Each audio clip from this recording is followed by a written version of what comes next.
Jadi itu julukan untuk muridnya Nabi Musa, pengikut Nabi Musa Yahudi, muridnya Nabi Isa disebut Nasara, pengikut Nabi Isa, muridnya Nabi Muhammad, pengikut Nabi Muhammad di zaman beliau disebut sahabat. Ada Ansor, ada Muhajirin.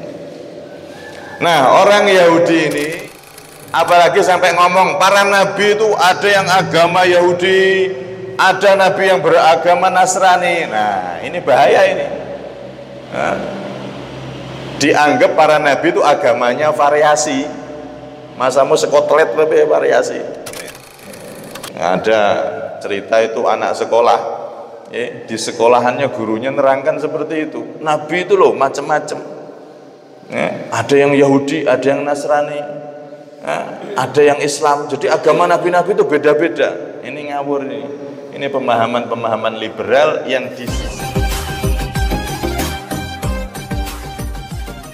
Bismillah, alhamdulillah, wassalatu wassalamu ala rasulillah Sayyidina Muhammadin ibni Abdillah wa ala alihi wa sahbihi wa man wala wa la hawla wa la quwwata illa billah. Rabbi shrah li sadri wa yassir li amri wa hlul 'uqdatam min lisani yafqahu qawli saddid lisani wahdi qalbi bihaqqi sayyidina Muhammad dusturakum ya ahla darki wa ya ahla batin wa ya ahla nuhbati wa ya ahla nur amma ba'd.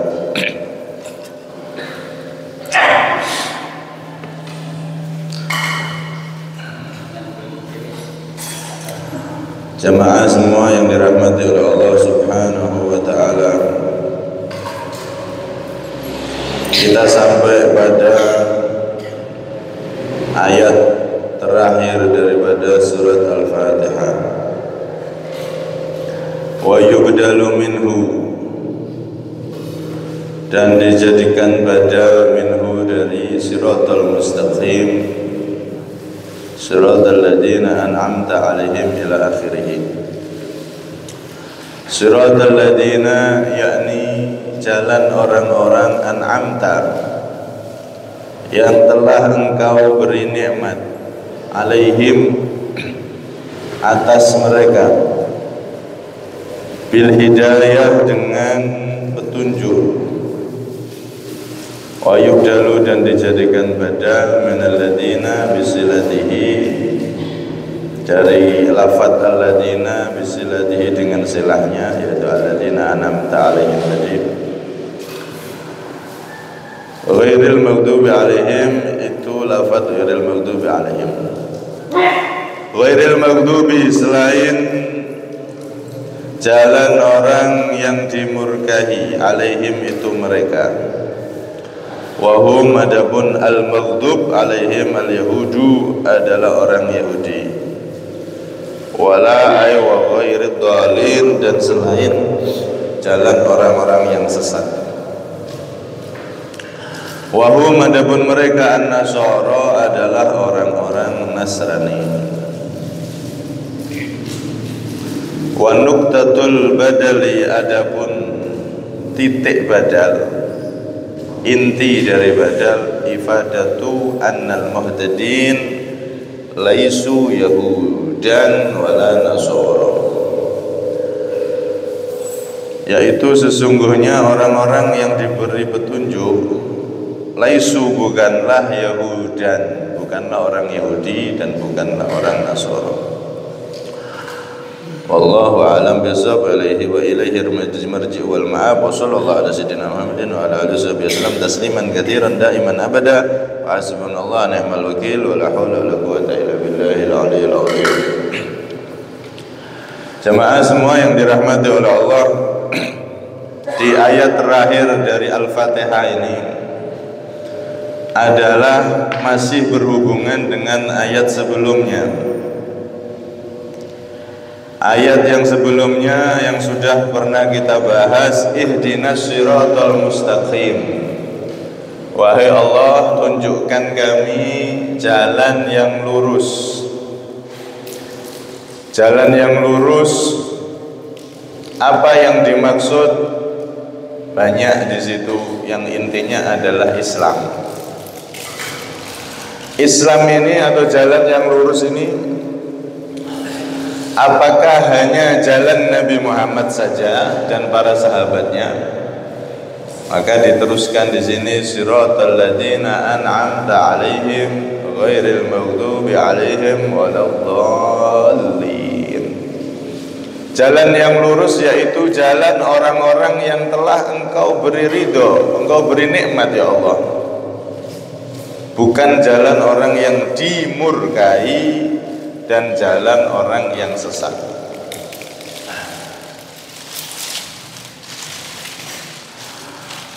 Orang-orang yang diberi nikmat oleh Allah itu siapa?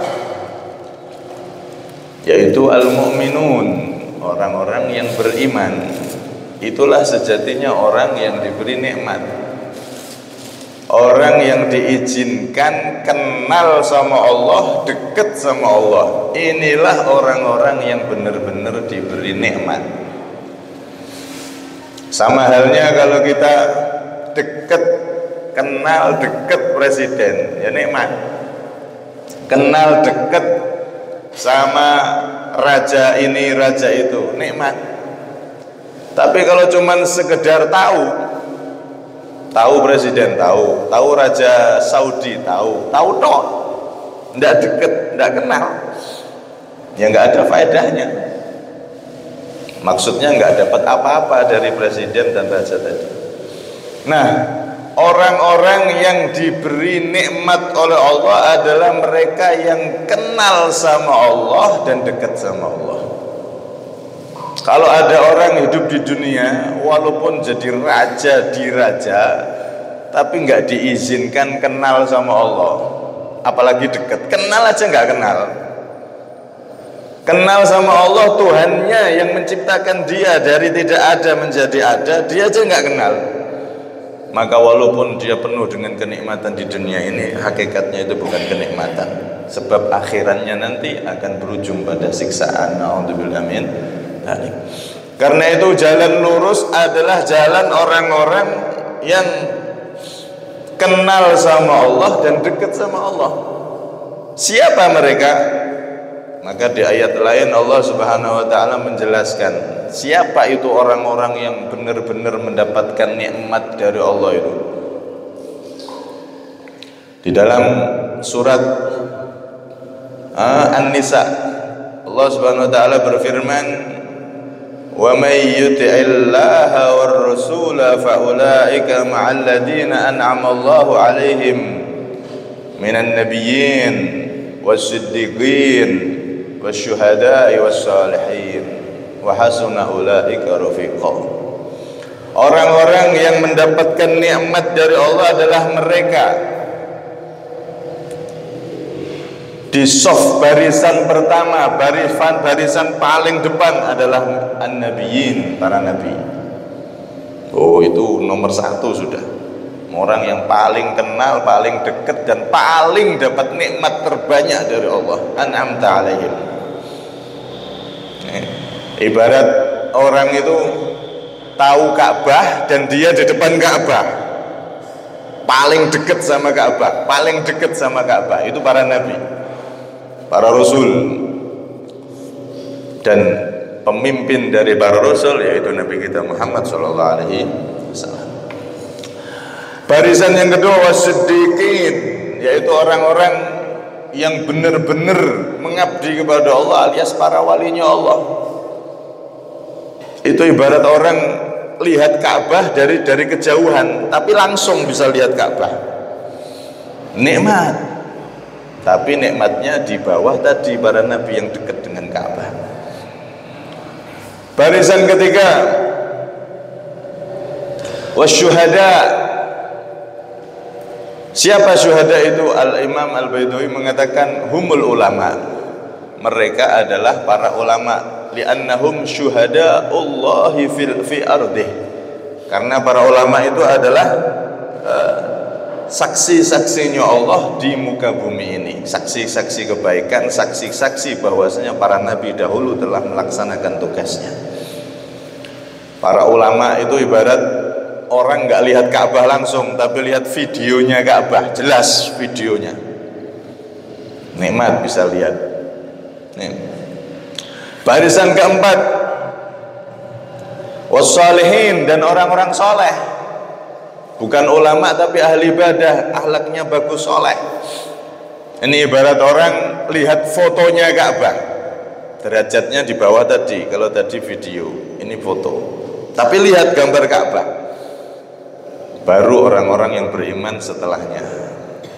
Nah, orang-orang yang beriman yang kelasnya belum masuk solihin itu kayak orang nggak lihat foto Ka'bah, wala lihat video Ka'bah juga tidak, apalagi kok lihat langsung dari jauh, apalagi kok lihat langsung dari dekat, enggak lihat sama sekali, cuman denger di Mekah itu ada Ka'bah. Ini kelasnya kita orang ini, belum lihat apa-apa, cuman denger loh. Belum kenal, belum lihat. Ini kelasnya kita. Nah, orang-orang yang diberi nikmat oleh Allah adalah orang-orang yang mereka punya kedekatan kepada Allah Subhanahu wa taala. 4 golongan ini. Karena itu kita meminta kepada Allah agar bisa menapak, meniru jalan yang telah mereka tempuh. Para nabi, para wali, para ulama, dan orang-orang soleh. Mereka adalah orang-orang pilihan yang benar-benar langsung dapat nikmat dari Allah Subhanahu wa taala, dapat kedekatan dari ridhonya Allah Subhanahu wa taala. Berusaha kita untuk niru mereka, Pak. Lah kita itu tidak akan bisa niru mereka kalau kewajiban yang diwajibkan oleh Allah belum kita lakukan. Kita minta sama Allah agar ditambah hidayah bisa meniru mereka. Harapannya satu antara dua. Murafaqatuhum, kita bisa bareng sama mereka, para nabi, ulama, solehin di surganya Allah. Nah itu cita-cita tertinggi itu. Bisa bareng dengan para nabi kelak di surga. Bukan hanya masuk surga, tapi agar kita bisa dekat, bahkan bertetangga dengan para nabi, bertetangga dengan para wali, bertetangga dengan para ulama yang menjadi pewaris nabi, bertetangga dengan orang-orang soleh kelak di surga. Jadi dalam ayat ini Allah membangkitkan semangat kita. Jangan puas hanya sekedar masuk surga, tapi berusahalah untuk meraih derajat tinggi di surga, jejer bertetangga dengan orang-orang yang telah diberi nikmat oleh Allah, para nabi, para wali, para ulama, dan orang-orang soleh. Dan ini cita-cita yang dicita-citakan para sahabat, bisa bareng dengan para orang-orang mulia tersebut di surganya Allah Subhanahu wa ta'ala. Harapannya murafaqah, bareng sama mereka. Atau kalau enggak nomor 2, nailu fadli haula, mendapatkan keutamaan seperti mereka. Enggak bareng dengan mereka, tapi dapat keutamaan seperti mereka, kemuliaan seperti mereka. Ini minimal.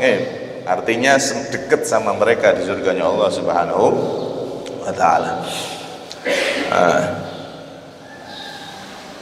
Sauban, seorang budak yang dimerdekakan oleh Rasulullah, dulunya budak, itu datang di satu hari wajahnya berubah, badannya semakin kurus. Ditanya sama Nabi, ya Sauban, wahai Sauban,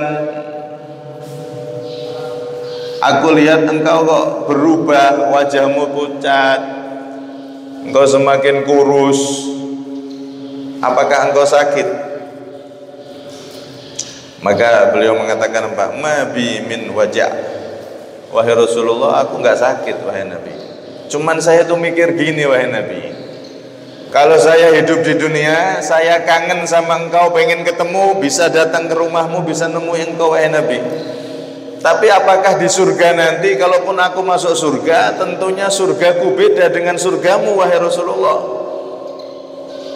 Engkau pasti surganya berada di surga tertinggi bersama para nabi, para rasul yang begitu banyak. Sedangkan aku Thauban, seorang biasa, bukan rasul, bukan nabi. Tentunya surgaku jauh dari engkau. Aku memikirkan itu, hai Rasulullah. Kalau di dunia aku kangen sama engkau, aku rindu sama engkau, aku ingin bisa melihat wajah indahmu, aku datang kepadamu, selesai wahai Nabi, terobati segala rinduku. Tapi kalau di surga, bagaimana kalau aku dipisah jauh oleh Allah? Dan tentunya jauh karena engkau adalah Nabi pilihan.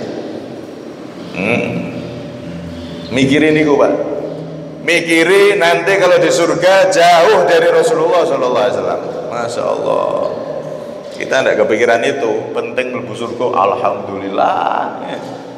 Mlebu surga tok. Sahabat cita-citanya tinggi. Mereka tujuannya bukan hanya masuk surga, tapi pengen deket para nabi. Bukan hanya para nabi, bahkan pemimpin para nabi pengen deket dengan Nabi Muhammad SAW. Masya Allah. Akhirnya ada di hadis itu Nabi mengatakan almar'u ma'aman ahabba. Seseorang itu akan dikumpulkan bersama orang yang dia cintai. Karena itu hati-hati, hati kita ini isi kecintaan dengan para nabi, cinta dengan para sahabat, cinta dengan orang-orang soleh. Jangan sampai hati kita niku isinya cuma cinta sama artis, cinta sama ini, sama itu, lebih besar mengalahkan cinta kita kepada orang-orang pilihan tadi itu. Na'udzubillah min dzalik. Kalau di hati kita ada cinta besar dengan mereka, maka insya Allah akan dikumpulkan bersama mereka. Amin Allahumma amin. Ghairil maghdubi alaihim. Jalan yang lurus tersebut jalan orang-orang mulia tadi, bukan jalan orang yang dimurkai. Ghairil maghdubi alaihim. Siapa orang yang dimurkai itu? Syekh An-Nawawi Al-Bandani radhiyallahu anhu Nabi beliau mengatakan orang yang dimurkai, salah satu pendapat adalah orang-orang munafik. Dan pendapat yang kedua, orang yang dimurkai oleh Allah adalah orang-orang Yahudi. Orang munafik di zaman Nabi, mereka masuk Islam tapi hatinya kufur sama Nabi, memusuhi Nabi. Masuk Islam casingnya dok, hatinya benci sama Nabi, benci sama para sahabat. Itu orang munafik. Orang seperti ini dibenci sama Allah. Atau orang Yahudi itu maghdub alaihim, mereka dimurkai oleh Allah. Kenapa? Karena mereka itu 2 kali mengingkari kitab suci.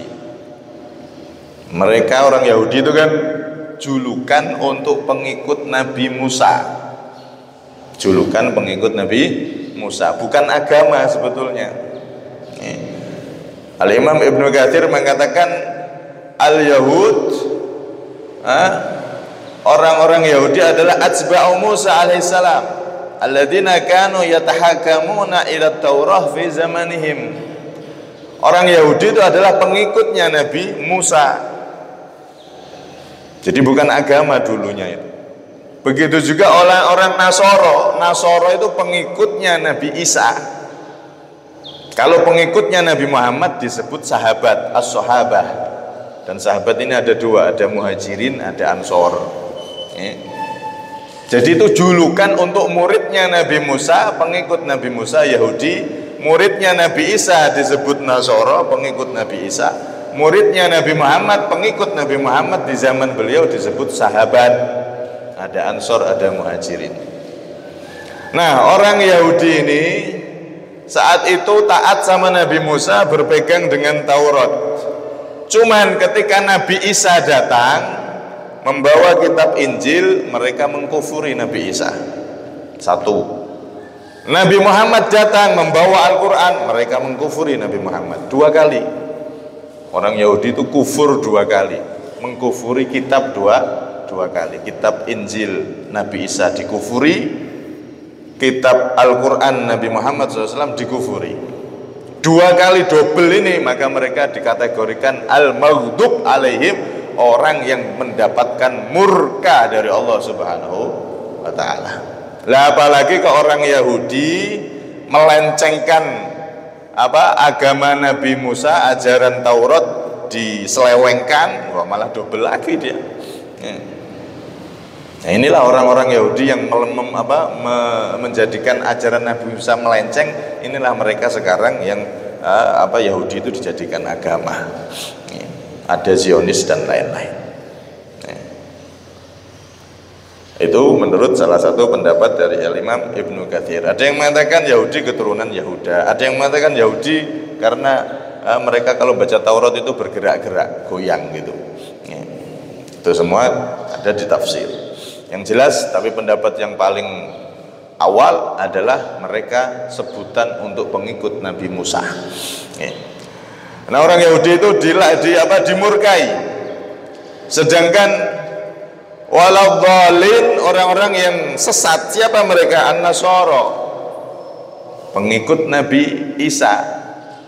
Kenapa sesat? Karena mereka mengkufuri satu kitab, yaitu Nabi Muhammad SAW dan Al-Quran. Nah, apalagi kok pengikut Nabi Isa kemudian melencengkan isi daripada kitab Injil yang asli, maka mereka ya double berarti. Semakin jauh dari ajaran Allah Subhanahu wa ta'ala. Karena itu nabi semua nabi dari Nabi Adam hingga Nabi Muhammad itu sebetulnya agamanya sama, yaitu agama tauhid, agama Islam. Makana Ibrahimu Yahudiyya wala Nasraniyya walakin kana hanifan muslima wa makana minal musyrikin. Nabi Ibrahim dan nabi-nabi setelahnya dan sebelumnya semua itu bukan Yahudi, bukan Nasrani, karena Yahudi itu julukan untuk pengikut Nabi Musa dan datang setelah Nabi Ibrahim. Zaman Nabi Ibrahim tidak ada agama Yahudi. Nasara juga sama, nggak ada agama Nasara di zaman Nabi Ibrahim, karena Nasara itu muncul istilah itu ketika zaman Nabi Isa, jauh dari Nabi Ibrahim.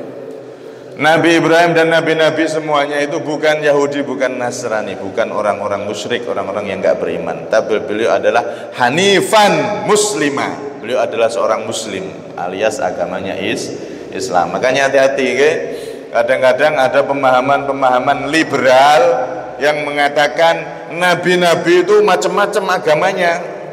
Karena itu beda agama tidak usah terlalu dipikirkan, yang penting jadi orang baik, berakhlak baik, agamanya apapun walaupun bukan Islam nanti ya masuk surga, dia baik. Ini pemahaman liberal, bahaya ini. Apalagi sampai ngomong para nabi itu ada yang agama Yahudi, ada nabi yang beragama Nasrani. Nah, ini bahaya ini. Dianggap para nabi itu agamanya variasi. Masa mau sekotlet lebih variasi.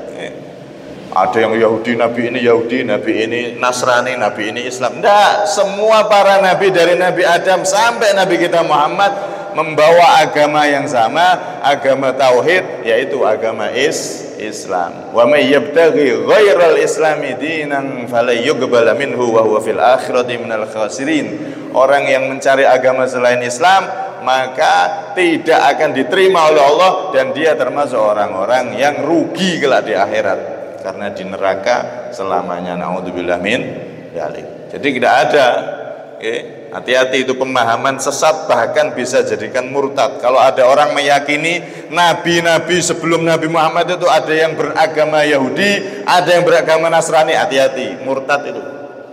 Keyakinan itu bisa bikin murtad, keluar dari agama Islam. Ada cerita itu anak sekolah, di sekolahannya gurunya nerangkan seperti itu. Nabi itu loh macam-macam. Ada yang Yahudi, ada yang Nasrani, ada yang Islam. Jadi agama nabi-nabi itu beda-beda. Ini ngawur ini. Ini pemahaman-pemahaman liberal yang disisipkan kepada pendidikan-pendidikan pada anak-anak kita. Karena itu ilmu agama ini harus diambil dari sumber yang benar sehingga tidak disesatkan. Anda bisa bayangkan nih, ngajar di satu kelas isinya 30-40 orang, diajari ada nabi itu Nasrani, ada nabi itu Yahudi, kemudian diyakini oleh semua yang hadir muridnya itu. Murtad semua itu, hati-hati. Nggak ada nabi kok agamanya beda itu, ono. Jelas Nabi Ibrahim Muslim, dan seluruh para nabi adalah Muslim. Islam itu pemahaman liberal yang disebarkan di kalangan para pemuda-pemuda kita, terutama anak-anak di sekolahan-sekolahan itu harus dibentengi dengan ilmu agama yang benar. Ya, majelis seperti inilah termasuk benteng agar kita berkeyakinan, berakidah yang benar. Ya. Nah, kemudian yang terakhir dari ayat ini, Al-Imam Ali As-Sabbuni beliau mengatakan, kalau kita perhatikan, siratal ladzina an'amta alaihim, ya Allah tunjukkan kami jalan orang-orang yang Engkau beri nikmat, ghairil maghdubi alaihim waladhdallin, bukan orang yang dimurkai dan sesat. Seharusnya kalimat yang pas itu kan, ya Allah tunjukkan kami jalan-jalan ya orang yang Engkau beri nikmat, bukan jalan orang yang Engkau murkai. Seharusnya kan begitu. Tapi di sini enggak. Tunjukkan kami jalan yang Engkau beri nikmat. Kalau untuk nikmat pakai Engkau ya Allah. Terus bukan jalan orang-orang yang dimurkai. Kalau murka kejelekan, bukan Engkau ya Allah. Enggak ditulis Engkau maksudnya. Enggak pakai domir khitab kalau bahasa santrinya. Ya. Ini menunjukkan apa? Ada satu kaidah, al khair kulluhu biyadak wasyarr la yunsabu ilaik. Setiap segala kebaikan itu Pak, itu sandarkan, sambungkan ke Allah. Tapi kalau kejelekan jangan disambungkan, disandarkan ke Allah. Agar apa? Kalau kita melakukan kebaikan, saya bisa taat, alhamdulillah ini dari Allah, pertolongan Allah. Akhirnya nggak sombong dengan taatnya, ibadahnya. Ada bangun masjid, nggak sombong dengan prestasi yang dia lakukan. Kenapa? Karena ini dari Allah. Tapi kalau orang itu kebaikan dia sandarkan kepada dirinya. Oh, sholat 1000 rakaat siapa? Saya. Yang bangun masjid siapa? Saya. Yang ibadah ini ibadah itu siapa? Saya. Kalau sudah kebaikan itu kita sandarkan pada diri kita terus, lama-lama jadi sombong dengan ibadah. Namanya i'jab. Al-qutratun minal i'jab ad-darru min bahri syahwat. Satu tetes dari bangga diri dengan amal ibadah, satu tetes itu lebih bahaya daripada syahwat dunia, syahwat yang ada di seluruh dunia ini. Masya Allah.